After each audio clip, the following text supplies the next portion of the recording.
नमस्कार दोस्तों, मैं हिंदी सुता आप सभी का हार्दिक स्वागत एवं अभिनंदन करती हूं अपने यूट्यूब चैनल हिंदी सुता पिंकी उपाध्याय पर। दोस्तों, जैसा कि हम यूथ का अध्ययनवार लेकर चल रहे हैं, तो आइए बिना किसी विलंब के हम प्रश्न की तरफ चलते हैं। 80 प्रश्न संख्या 80 है। इसके पूर्व का हमने कर लिया है और उस आप लोग यूट्यूब चैनल पर जाकर पीछे का भी हल कर सकते हैं। तो आइए प्रश्न देखते हैं। हिंदी कोविद रत्नमाला के लेखक हैं।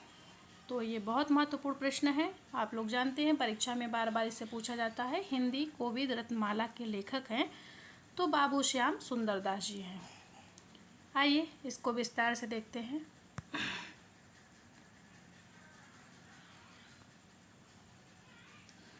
बाबू श्याम सुंदरदास द्विवेदी युग के प्रतिनिधि लेखक एवं आलोचक हैं। तो ये ध्यान रखिएगा, बाबू श्याम सुंदरदास जी किस युग के हैं? तो द्विवेदी युग के प्रतिनिधि लेखक एवं आलोचक हैं। हिंदी कोविद रत्नमाला के लेखक श्याम सुंदर दास हैं। इन्होंने हिंदी साहित्य इतिहास से लेकर नाटक साहित्य पर अपनी आलोचनाएं लिखी। हिंदी कोविद रत्नमाला कवियों का संग्रह है तथा रूपक रहस्य नाट्य साहित्य पर लिखी गई आलोचना है। इनकी अन्य रचना गद्य कुसुमावली भी है। महावीर प्रसाद द्विवेदी की रचना है कवि और कविता, उपन्यास, रहस्य, भाषा और व्याकरण। भारतेंदु हरिश्चंद्र की रचनाएं क्या है? तदीय सर्वस्व, मणिकर्णिका, बादशाह दर्पण। तो ये महत्वपूर्ण है, आप देख लीजिएगा आगे। चलिए आगे चलते हैं। हिंदी शब्दानुशासन के लेखक हैं। बहुत महत्वपूर्ण प्रश्न है। हिंदी शब्दानुशासन के लेखक कौन है? तो हिंदी शब्दानुशासन के लेखक हैं किशोरीदास वाजपेयी जी। आइए विस्तार से देखते हैं। हिंदी शब्दानुशासन के लेखक किशोरीदास वाजपेयी जी हैं, जबकि कामता प्रसाद गुरु की प्रसिद्ध कृति हिंदी व्याकरण है। हेमचंद जी की प्रसिद्ध कृति शब्दानुशासन है तथा धीरेन्द्र वर्मा जी की प्रसिद्ध रचना ब्रजभाषा व्याकरण है। तो ध्यान रखिएगा, धीरेन्द्र वर्मा जी को कैसे याद रखेंगे? तो धीरे धीरे ब्रजभाषा व्याकरण का विकास हुआ। ऐसे ही कामता प्रसाद गुरु जी की बात अगर करें तो हिंदी व्याकरण में आजकल लोग हर समय काम कर रहे हैं। हिंदी व्याकरण में हर कोई काम कर रहा है। तो काम से कामता प्रसाद गुरु जी याद रखिएगा। कामता प्रसाद गुरु जी की रचना है हिंदी व्याकरण। तो हिंदी व्याकरण में हर कोई काम कर रहा है और उसमें काम चल ही रहा है। चलिए आगे देख लेते हैं हिंदी शब्दानुशासन को कैसे याद रखेंगे। तो किशोरी, जितनी भी किशोरी हैं समाज में, सबको अपने शब्दों में अनुशासन रखना चाहिए। बिना अनुशासन के वो अपने जीवन को आगे नहीं बढ़ा सकते। तो ध्यान रखिएगा, जितने भी किशोरियां हैं उनको हिंदी में, खास तौर से हिंदी बोलने में अपने शब्दों में अनुशासन रखना चाहिए। अनुशासन में रहना व्यक्ति के लिए हितकर होता है। तो ये याद रखने के लिए मैंने कर दिया है। बाकी आप लोग मूल रचना और उसके रचनाकार को याद रखिएगा। आगे बढ़ते हैं। हिंदी का प्रथम व्याकरण लिखने वाले विद्वान हैं। तो महत्वपूर्ण है, हिंदी का प्रथम व्याकरण लिखने वाले विद्वान हैं तो जोशुआ केटलर जी हैं। कौन है? जोशुआ केटलर जी। तो ये ध्यान रखिएगा, जोशुआ केटलर हिंदी का प्रथम व्याकरण लिखने वाले विद्वान हैं। जोशुआ केटलर का हिंदुस्तानी ग्रामर 1698 में हिंदी का प्रथम व्याकरण ग्रंथ माना जाता है। तो जोशुआ केटलर जी क्या करे हैं? ये ध्यान रखिएगा कि जोशुआ केटलर जी हिंदुस्तानी ग्रामर लिखते हैं। आगे बढ़ते हैं।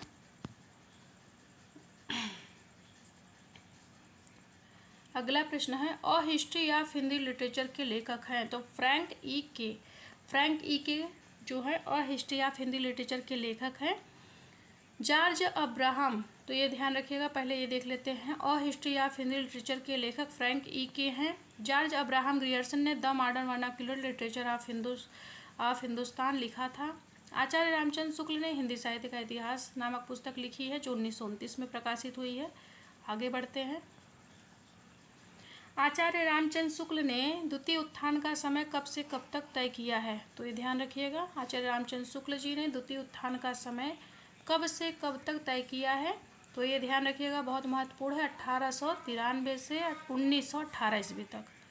1893 से 1918 ईस्वी। चलिए हम आगे इसको विस्तार से देख लेते हैं। आचार्य रामचंद्र शुक्ल का समय विभाजन इस प्रकार है। प्रथम उत्थान संवत 1925 से 1950 ईस्वी में देखें तो 1868 से 1893 ईस्वी तक। द्वितीय उत्थान संवत 1950 से 1975 अगर सन ईस्वी में देखें तो 1893 से 1918 ईस्वी तक। तृतीय उत्थान संवत 1975 से अब तक, और अगर ईस्वी में देखें तो 1918 ईस्वी से अब तक। चलिए अगला प्रश्न देखते हैं। यद्यपि मैं खुद उर्दू का बड़ा पक्षपाती हूँ, लेकिन मेरे विचार में हिंदी को विभाषा या बोली कहना उचित नहीं। तो किसका कथन है? तो गारसा दत्तासी जी का है। तो ध्यान रखिएगा, गारसा दत्तासी जी ने कहा कि मैं उर्दू का तो बहुत बड़ा पक्षपाती हूँ। आप लोग जानते हैं कि इन्होंने उर्दू के बहुत सारे कवियों को रखा। तो यद्यपि मैं उर्दू का बहुत बड़ा पक्षपाती हूँ, उर्दू का बड़ा पक्षपाती हूँ, लेकिन मेरे विचार में हिंदी को विभाषा या बोली कहना उचित नहीं है। ये बात कौन कहता है? गारसा दत्तासी जी कहते हैं। आइए विस्तार से देख लेते हैं।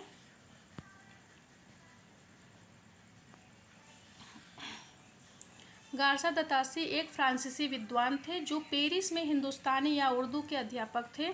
इन्होंने 1896 ईस्वी में हिंदुस्तानी साहित्य का इतिहास लिखा था, जिसमें उर्दू के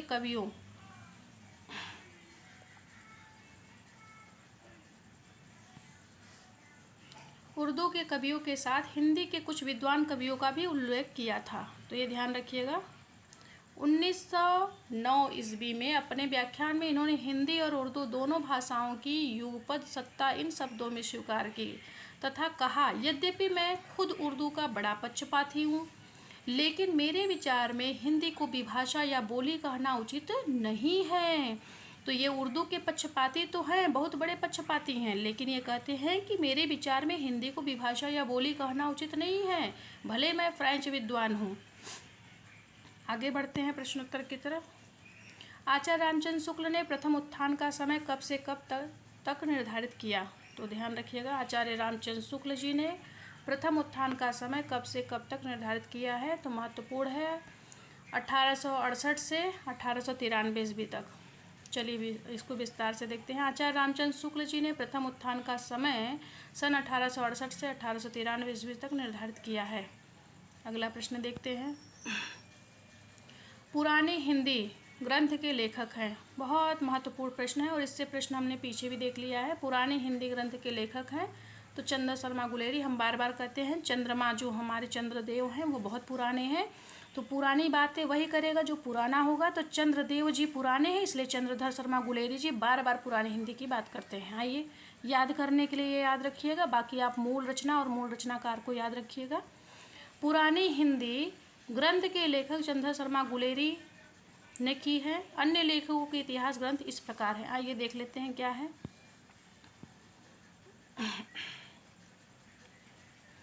नलिन बिलोचन शर्मा ने क्या लिखा है? हिंदी साहित्य का इतिहास दर्शन। मैंने कहा था कि जिसके पास लोचन होगा वही दर्शन करेगा। तो दर्शन करने वाला कौन है? जिसके पास लोचन है।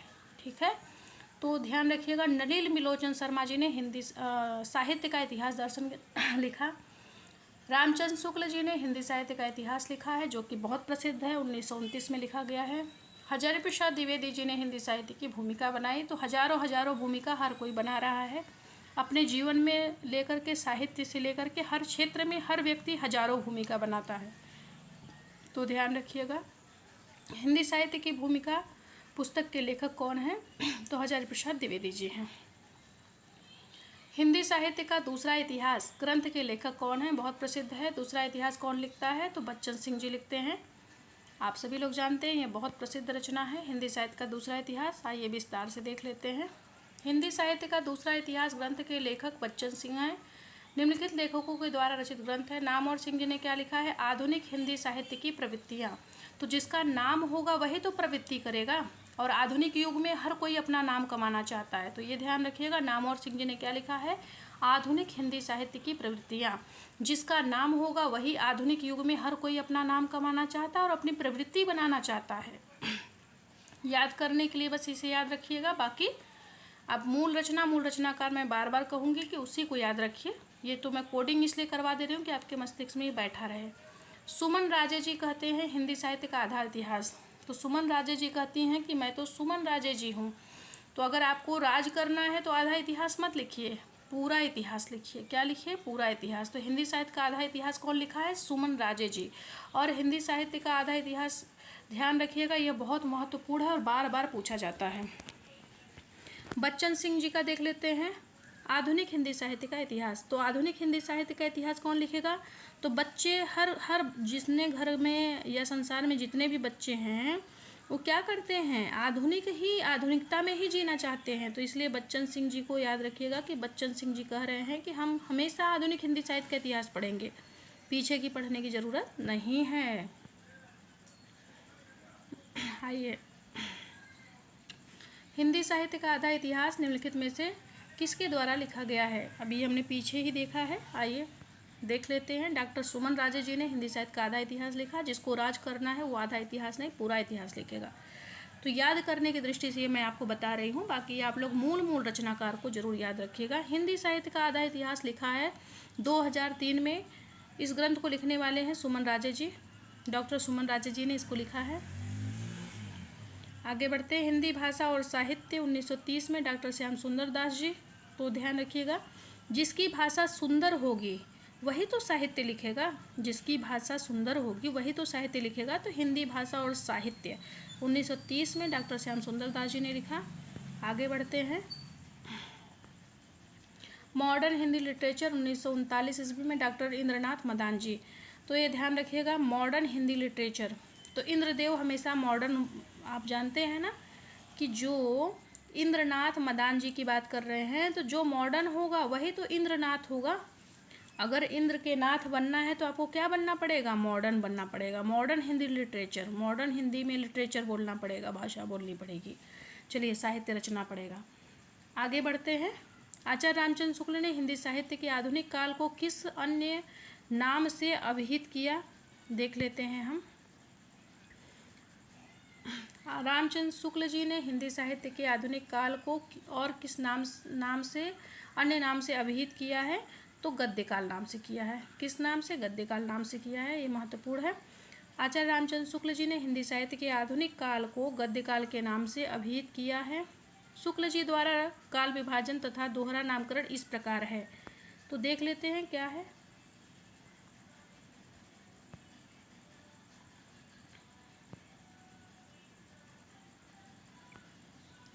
आदिकाल, जिसे वीरगाथा काल नाम शुक्ल जी ने दिया है, संवत 1050 से 1375 तक। पूर्व मध्यकाल, जिसको भक्तिकाल नाम दिया है शुक्ल जी ने, संवत 1375 से 1700 तक। और उत्तर मध्यकाल, जिसको रीतिकाल नाम दिया है इन्होंने, तो उत्तर मध्यकाल को रीतिकाल नाम दिया है, जो संवत 1700 से 1900 तक है। और आधुनिक काल को गद्यकाल नाम दिया है इन्होंने 1900 से 1984 ईस्वी तक। चलिए अगले प्रश्न को देखते हैं। मिश्र बंधु विनोद का चौथा भाग कब प्रकाशित हुआ है? तो आपको पता है मिश्र बंधु विनोद 3 भागों में 13 में और चौथा भाग 34 में। तो 1934 में, 1913 में 3 भाग इसके प्रकाशित हुए और 1934 में चौथा भाग आया। आगे देख लेते हैं विस्तार से।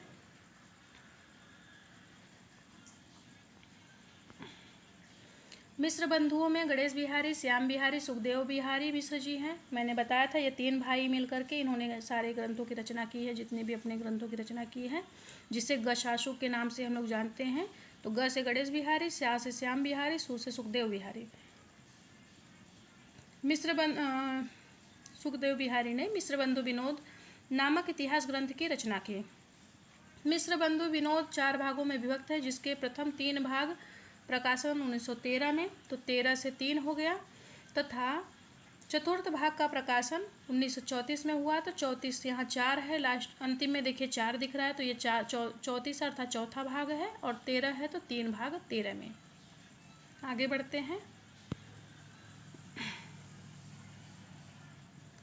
कालक्रमानुसार लिखा गया हिंदी साहित्य का प्रथम इतिहास ग्रंथ है। तो कालक्रमानुसार लिखा गया इस्तवार द ललितुर एंदुई हिंदुस्तानी है, जो फ्रेंच भाषा में लिखा गया था। और इसके लेखक कौन है? तो इस्तवार द ललितुर एंदुई हिंदुस्तानी गारसा द तासी। तो ध्यान रखिएगा, गारसा द तासी ने इस्तवार द ललितुर एंदुई हिंदुस्तानी नामक जो ग्रंथ है ये फ्रेंच भाषा में लिखा था। आगे देखते हैं विस्तार से। हिंदी साहित्य का प्रथम इतिहास ग्रंथ फ्रेंच भाषा में इस्तवार द ललितुर एंदुई हिंदुस्तानी गारसा तासी द्वारा लिखा गया है, जिसका प्रकाशन वर्ष सन 1839 ईस्वी तथा 1847 ईस्वी है।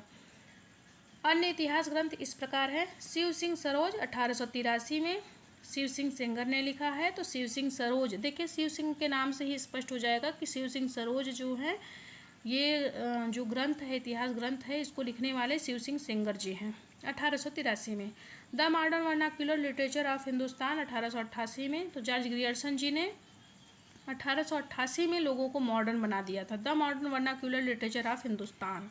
तो ये महत्वपूर्ण है, याद रखिएगा। आगे बढ़ते हैं हम। ये भी बहुत पूछा जाता है, तज़किरा असुअराई हिंदी 1848 ईस्वी में मौलवी करीमुद्दीन का। तो ध्यान रखिएगा कि तज़किरा असुअराई हिंदी, तो ध्यान रखिएगा मौलवी करीमुद्दीन जी ने क्या कहा कि तज़किरा असुअराई हिंदी। तो ध्यान रखिएगा कि जो तज़किरा है ना, मौलवी जी कहते हैं तज़किरा असुअराई हिंदी। चलिए आगे देखते हैं। अगला प्रश्न है, अधिकांश साहित्य इतिहासकारों के अनुसार हिंदी के प्रथम कवि हैं। तो सरहपाद जी हैं, ध्यान रखिएगा, बहुत महत्वपूर्ण है, सरहपाद जी हैं। चलिए आइए विस्तार से इनके विषय में देखते हैं। 7वीं शताब्दी ईस्वी के सिद्ध कवि सरहपाद को अधिकांश साहित्य इतिहासकारों ने हिंदी साहित्य का प्रथम कवि माना है। राहुल सांकृत्यायन ने सरहपाद को ही हिंदी का प्रथम कवि स्वीकार किया है। तो ये बहुत महत्वपूर्ण है कि किसने, राहुल सांकृत्यायन जी ने किसको प्रथम हिंदी का प्रथम कवि स्वीकार किया है, तो सरहपाद जी को, जिसको सरहपा के नाम से भी जाना जाता है। सरहपाद ने दोहा कोश नामक ग्रंथ की रचना की। सरहपा बौद्ध धर्म के सहजयान वज्रयान के प्रवर्तक थे। शिव सिंह सेंगर ने पुष्पदंत तथा पुंड को, गणपति चंद्र गुप्त जी ने शालिभद्र सूरी को तथा आचार्य रामचंद्र शुक्ल ने चंद्रवरदाई को हिंदी का प्रथम कवि माना है। बहुत महत्वपूर्ण है, चंद्रवरदाई ने किसको माना है, तो चंद्रवरदाई को किसने माना है, तो आचार्य रामचंद्र शुक्ल जी ने माना है। और अगर पूछा जाए गणपति चंद्रगुप्त जी ने तो शालिभद्र सूरी को, अगर पूछा जाए शिव सिंह सेंगर ने तो पुष्पदंत। तो शिव सिंह सेंगर अर्थात कि शिव जी की पूजा करेंगे, सिंह सेंगर मतलब शिव जी की पूजा करेंगे, तो क्या करेंगे, पुष्प चढ़ाकर पूजा करेंगे। आगे देखते हैं हम, अगला क्या है, हिंदी साहित्य के संदर्भ में गारसा दत्तासी का किस रूप में उल्लेख किया जाता है, तो इतिहासकार के रूप में उल्लेख किया जाता है। ये ध्यान रखिएगा, महत्वपूर्ण प्रश्न है। हिंदी साहित्य के संदर्भ में गारसा दत्तासी का किस रूप में उल्लेख किया जाता है, तो इतिहासकार के रूप में उल्लेख किया जाता है। चलिए आइए विस्तार से देख लेते हैं हम।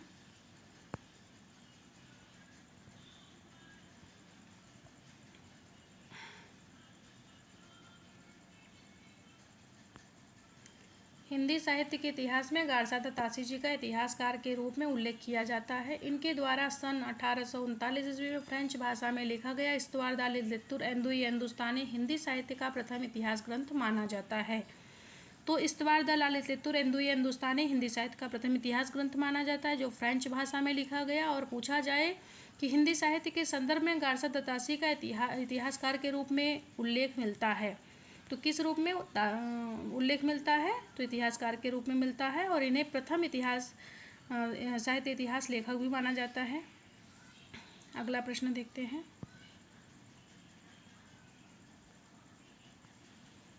हिंदी साहित्य के इतिहास लेखन की परंपरा का सूत्रपात किसने किया है, तो इसमें भी गारसा दत्तासी जी आएंगे। अभी ऊपर हमने देख लिया है, चलिए ये विस्तार से देख लेते हैं।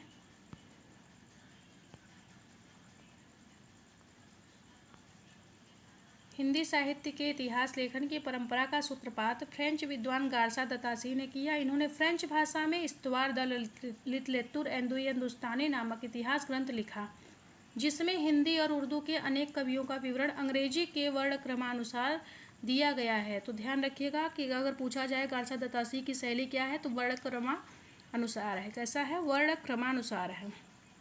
इस इतिहास ग्रंथ का प्रथम भाग 1839 ईस्वी में तथा द्वितीय भाग 1847 ईस्वी में प्रकाशित हुआ। जॉर्ज ग्रियर्सन द्वारा 1888 ईस्वी में लिखे गए इतिहास ग्रंथ the modern vernacular literature of Hindustan है, जिसको सच्चे अर्थों में हिंदी साहित्य का पहला इतिहास ग्रंथ कहा जाता है। मिश्र बंधुओं द्वारा लिखा गया इतिहास ग्रंथ मिश्र बंधु विनोद है, जो 4 भागों में विभाजित है। आगे देख लेते हैं, हिंदी साहित्य इतिहास लेखन की परंपरा में आचार्य रामचंद्र शुक्ल द्वारा 1929 ईस्वी में काशी नागरिक प्रचारी सभा द्वारा प्रकाशित हिंदी शब्द सागर की भूमिका के रूप में लिखा गया इतिहास ग्रंथ हिंदी साहित्य का इतिहास हिंदी का सर्वोच्च इतिहास ग्रंथ है। चलिए अगला प्रश्न देख लेते हैं। हिंदी साहित्य के इतिहास ग्रंथ हिंदी साहित्य विमर्श के लेखक हैं, तो ध्यान रखिएगा पद्मलाल पुन्नालाल बख्शी। पद्मलाल पुन्नालाल बख्शी ने हिंदी साहित्य विमर्श के लेखक कौन हैं? तो हिंदी साहित्य विमर्श के लेखक हैं पद्मलाल पुन्नालाल बख्शी। तो ध्यान रखिएगा जिसके पास में अपना पद पद्मलाल अर्थात जिसके पास अपना पद होगा वही तो विमर्श करेगा। तो पद्मलाल पुन्नालाल बख्शी जी ने क्या लिखा है? हिंदी साहित्य विमर्श। आइए विस्तार से देख लेते हैं। हिंदी साहित्य विमर्श 1923 ईस्वी के लेखक पद्मलाल पुन्नालाल बख्शी हैं। इनकी प्रसिद्ध कृतियां हैं विश्व साहित्य हिंदी कथा साहित्य, विश्व साहित्य हिंदी कथा साहित्य। हिंदी साहित्य के अन्य इतिहास ग्रंथ इस प्रकार हैं। आइए देखते हैं। तो इनके दो ध्यान रखिएगा विश्व साहित्य और हिंदी कथा साहित्य है। आइए और रचना देख लेते हैं। ब्रज माधुरी सार वियोगी हरि। तो ध्यान रखिएगा हरि आप जानते हैं हरि जो हैं ब्रज में माधुरी सार अर्थात कि ब्रज माधुरी सार 1923 ईस्वी में किसने लिखा? तो वियोगी हरि। तो ध्यान रखिएगा वियोगी हरि जी क्या करते हैं? ब्रज में जाकर के मधुर मधुर सार गाते हैं। तो ब्रज माधुरी सार किसका है? वियोगी हरि का है। हिंदी साहित्य का विवेचनात्मक इतिहास किसने लिखा? तो सूर्यकांत शास्त्री जी ने लिखा। वैसे भी आप जानते हैं कि हिंदी साहित्य का विवेचनात्मक इतिहास विवेचन वही कर सकता है जिसके पास में सूर्य के समान शक्ति हो, शास्त्री। चलिए हिंदी साहित्य का उद्भव और विकास 1952 में हजारी प्रसाद द्विवेदी जी ने लिखा। अगला प्रश्न देख लेते हैं। हिंदी नवरत्न के लेखक हैं, तो हिंदी नवरत्न के लेखक कौन है? मिश्र बंधु जी हैं। महत्वपूर्ण प्रश्न है और बहुत बार पूछा जाता है। आइए विस्तार से देख लेते हैं। मिश्र बंधु हिंदी नवरत्न नामक पुस्तक के लेखक हैं। मिश्र बंधुओं ने हिंदी नवरत्न 1910 ईस्वी नामक पुस्तक में निम्न कवियों को स्थान दिया है: तुलसीदास, सूरदास, महाकवि देव, बिहारी लाल, त्रिपाठी बंधु, भूषण और मतीराम, केशवदास, कबीरदास, चंद्रवरदाई, भारतेंदु हरिश्चंद्र। तो ये बहुत महत्वपूर्ण है। मिश्र बंधु जी ने किसको नाम दिया है? तो तुलसीदास को दिया है, सूरदास को दिया है, महाकवि देव को दिया है। अर्थात के दो भक्ति काल के कवि को ले लिया है इन्होंने, तुलसीदास और सूरदास, और रीति काल के कवि को इन्होंने ले लिया है, महाकवि देव, बिहारी लाल, त्रिपाठी बंधु, भूषण और मतीराम, केशवदास, और कबीरदास को ले लिया है इन्होंने निर्गुण धारा से, चंद्रवरदाई को आदिकाल से ले लिया है, और भारतेंदु हरिश्चंद्र जी को ले लिया है आधुनिक काल से। चलिए आगे बढ़ते हैं।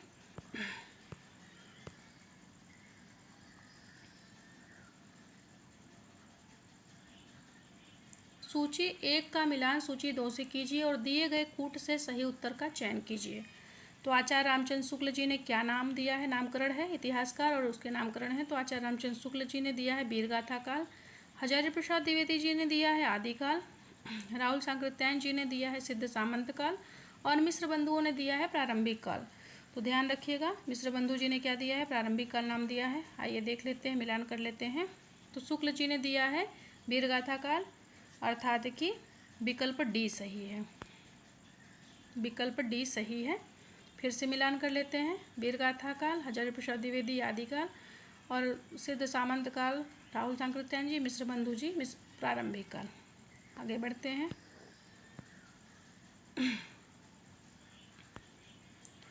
दिए गए कूट का सही उत्तर इस प्रकार है। आचार्य रामचंद्र शुक्ल जी ने वीरगाथा काल नाम दिया, हजारी प्रसाद द्विवेदी जी ने आदिकाल नाम दिया, राहुल सांकृत्यायन जी ने सिद्ध सामंत काल नाम दिया, और मिश्र बंधु जी ने क्या दिया? प्रारंभिक काल नाम दिया है। अगले प्रश्न की तरफ बढ़ते हैं। आचार्य रामचंद्र शुक्ल जी ने हिंदी साहित्य का इतिहास के आधुनिक गद्य साहित्य परंपरा का प्रवर्तन के अंतर्गत प्रथम उत्थान की कालावधि निर्धारित की है। तो प्रथम उत्थान की कालावधि क्या निर्धारित की है? तो संवत 1925 से 1950 विक्रम संवत तक। आइए विस्तार से देख लेते हैं। आचार्य रामचंद्र शुक्ल ने भारतेंदु हरिश्चंद्र के रचनाकाल को दृष्टि में रखकर संवत 1925 से 1950 विक्रम तक की अवधि को प्रथम उत्थान काल माना। इस काल में हरिश्चंद्र और उनके सहयोगी लेखक मंडलों द्वारा आधुनिक गद्य परंपरा का समृद्ध प्रवर्तन हो चुका था, जिसके अवदान पर वर्तमान का गद्य साहित्य टिका हुआ है। तो ध्यान रखिएगा, वर्तमान का गद्य साहित्य किसके उस पर अवदान पर टिका हुआ है, तो ध्यान रखिएगा हरिश्चंद्र जी के। आइए अगले प्रश्न की तरफ चलते हैं। प्रश्न संख्या 100। साहित्य का इतिहास दर्शन किसका ग्रंथ है? तो मैंने कह दिया है कि दर्शन वही करेगा जिसके पास लोचन होगा। तो साहित्य का इतिहास दर्शन कौन करेगा? जिसके पास लोचन होगा। आइए विस्तार से देखते हैं। नलिन बिलोचन शर्मा जी हैं इसके। साहित्य का इतिहास दर्शन नलिन बिलोचन शर्मा द्वारा लिखित हिंदी साहित्य इतिहास ग्रंथ है। अन्य इतिहास ग्रंथ इस प्रकार है। हिंदी साहित्य का इतिहास संपादक इसके कौन है? डॉक्टर नगेंद्र जी है। हिंदी साहित्य 20वीं शताब्दी, नंद के दुलारे हैं, 20वीं सदी के प्यारे हैं। तो आज हमने 100 प्रश्नों तक देख लिया है। आप सभी लोग हमारे YouTube चैनल से जुड़ करके यूथ के 15,023 प्रश्नों को हल करिए बड़े ही रोचकता के साथ में। बीच बीच में आपको ट्रिक भी बताया जाता है, तो आप लोग जुड़े रहिए। 15,023 प्रश्नों को हल करिए और अपनी सफलता को प्राप्त करिए। इसी के साथ धन्यवाद, नमस्कार। पुनः मिलेंगे अगले वीडियो में अगले प्रश्न के साथ में।